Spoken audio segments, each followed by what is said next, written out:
As part of our Down the Drain series, we told you about oil droplets in the air coming from the direction of the New Orleans Sewage and Water Board's main plant that's in the Carrollton area. Well, it's happening again, and neighbors are complaining about it and the greasy residue it leaves on their property. Paul Murphy joining us now outside the plant on Spruce Street with more of that story. Paul.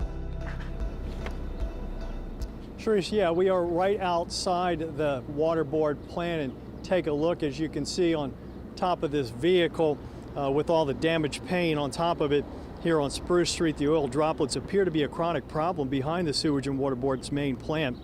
And neighbors tell us it happens every time the utility cranks up power turbine number 5.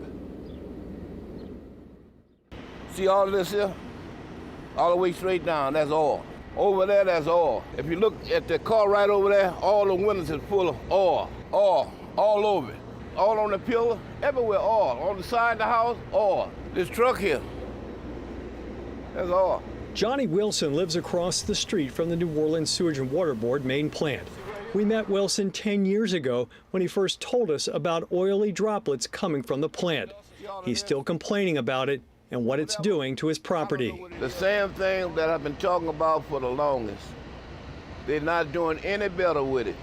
It's the same thing over and over and over. Wilson says the droplets appear to fall every time the Sewage and Water Board is forced to use turbine 5.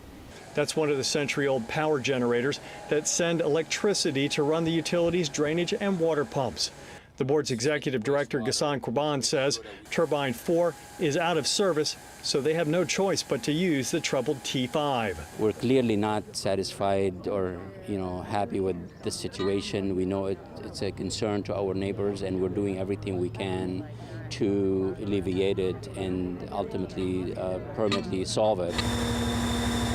Another option would be to fire up the electromotive diesel generators that provide backup power to the utility.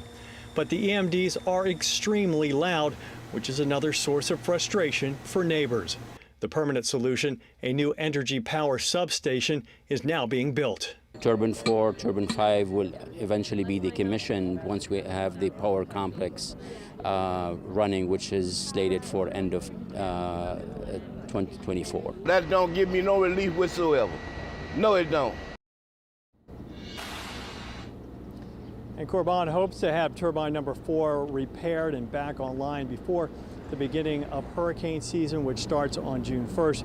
He also told us that the utility has a claims process set up for anyone to report damages from the oil droplets. We're live outside the Sewage and Water Board main plant in the Carrollton area. Paul Murphy, Eyewitness News. All right, thank you, Paul.